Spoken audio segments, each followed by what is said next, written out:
काल चतुर्थी होता, चतुर्थीला मस्त असे हे गव्हाच्या पिठाचे उकडीचे मोदक बनवलेले आणि बघू शकता तुम्ही मस्त असे हे उकडीचे मोदक बनवून तयार झाले. तुम्ही पण कधी कधी अशा पद्धतीने गव्हाच्या पिठाचे उकडीचे मोदक बनवता का?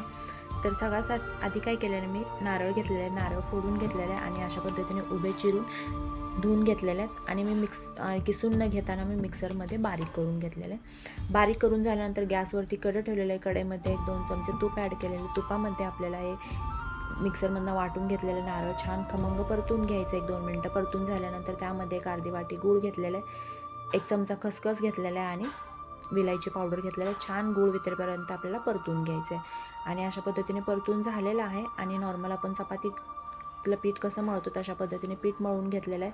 छोटीशी पुरी लाटून घेतलेली आहे आणि त्यामध्ये मी हे मोदकाचं सारण भरून घेतलेलं आहे. अशा पद्धतीने इथे मोदक बनवून तयार झालेलं आहे आणि एक्स्ट्राचा जो पीठ आहे तो काढून घ्यायचा आहे आणि अशा पद्धतीने आपले हे उकडीचे मोदक बनवून तयार झाले. तर इकडे वाफवण्यासाठी मी ठेवते मोदक आणि 5 ते 10 मिनिटांनी आपल्याला वाफवून घ्यायचे. बघू शकता तुम्ही मस्त असे आपले हे उकडीचे मोदक बनवून तयार झालेले आहेत. गव्हाच्या पिठाचे मस्त असे हे गव्हाच्या पिठाचे उकडीचे मोदक बनवून तयार झाले आहेत. तर काल चतुर्थी होती, मस्त असे हे उकडीचे मोदक बनवलेले बघू शकता तुम्ही. छान आणि खायलासुद्धा खूप छान लागतात.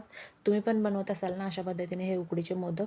कसा वाटला तुम्हाला व्हिडिओ आवडला असेल तर ह्या पेजला फॉलो करा आणि माझ्या यूट्यूब चॅनलला पण सबस्क्राईब करा. धन्यवाद.